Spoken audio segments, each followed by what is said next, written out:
So emotional eating is not about food. It's about so much more. So let's dive in. And if you're new here, welcome. My name is Michelle. I'm a certified holistic nutritionist specializing in emotional eating.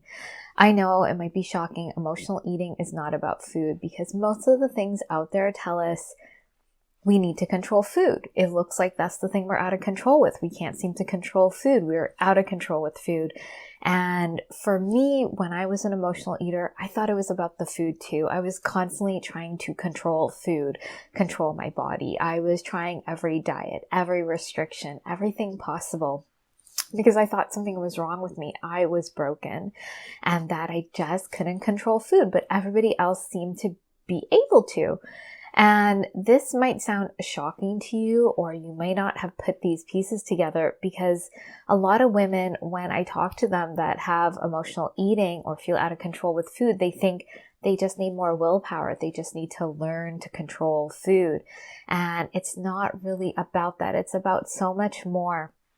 Emotional eating, if you think about the word emotional eating, emotions are part of that. Emotions are a big piece of this pattern.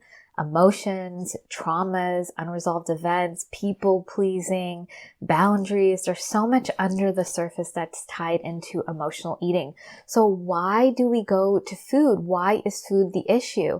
Well, if we go back to what emotional eating is really about, it's a coping mechanism. It's something we would have developed when we were younger. And so when I was on my own journey with my emotional eating, and I was trying all the diets and trying to figure out personal training and going to therapy and trying to figure out why do I act like this. No one ever told me that emotional eating was a coping mechanism, that I was an emotional eater. No one told me how this pattern actually works. And so through my own journey and working with women, when we boil it down, emotional eating is a coping mechanism we would have developed in childhood to help us with our discomfort, our distress, our uncomfortable emotions. And so when these emotions, these uncomfortable emotions come up, we automatically go to food. And the word automatic is so key here, because what happens to us when we can't get our true needs met? Being able to move through our emotions, being able to be soothed and comforted by our parents or caregivers, we have to survive. We have to figure out a way to cope with the pain. And humans are so smart. Our brain is so smart. It starts thinking, how can I feel better? And food is a way we can feel better. If you think about it, when you're a baby, food and love are tied together. Food, even physiologically in our body, gives us a dopamine kick. And so we go towards food. We develop this pattern and our brain is like, okay, I'm getting something close enough to what I need. I'm getting some kind of soothing, some reprieve from this pain. Let's go with it. And the pattern repeats and repeats, and it becomes automatic. And our brain loves to create efficiency. So the pattern becomes subconscious, automatic. And so emotional eating didn't start off with it being about food. Food is just the thing we found. We could have found alcohol or drugs or shopping. And those are common addictions that we use in our society to numb out of the discomfort we're feeling, because we don't know how to actually meet our true needs. And so emotional eating is way beyond food. Yes, food becomes a piece of the puzzle, because as we use food as this sort of band-aid, our relationship to food is really skewed, and food becomes almost like an enemy because we're constantly trying to control it. We don't understand that sometimes maybe we can be okay with food and other times we have to control it. And so it just feels like this piece of the puzzle we can't figure out. I'm sure if you ask yourself, another piece is that you feel uncomfortable in your body or you judge your body. And so that is another piece of this puzzle that is not necessarily about the food, and of course, emotions. Because we weren't modeled how to be with our emotions, move through them, and resolve distress that came up, we don't know what to do with it. And so these three key areas, food, our body, and our emotions, become important in solving this, but it's not really about the food. If we go into these areas, it's about meeting our deeper needs in these areas.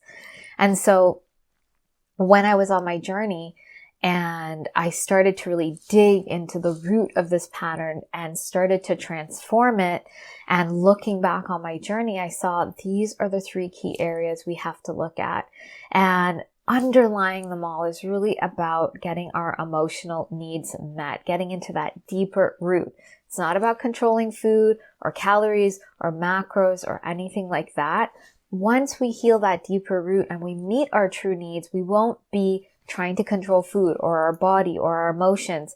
We will be accepting of them, and we will actually be able to, let's break this down. In terms of food, nourish our body, honor our hunger, actually be able to feel satisfied with meals versus using food as a band-aid.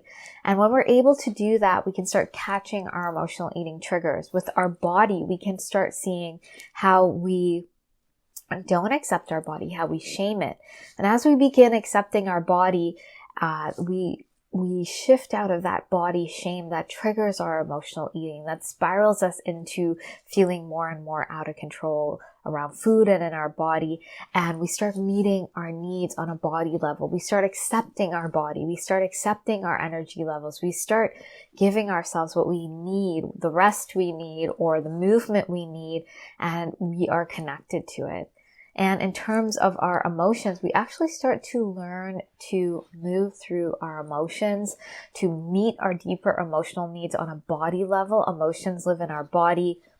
The events that created this pattern live in our body, and we move through them because they're unresolved in our body. They are traumas, and we have to move through this layer to really start getting to the other side, to meeting our deeper needs, because we've been putting food in that place and we're not getting the results we want.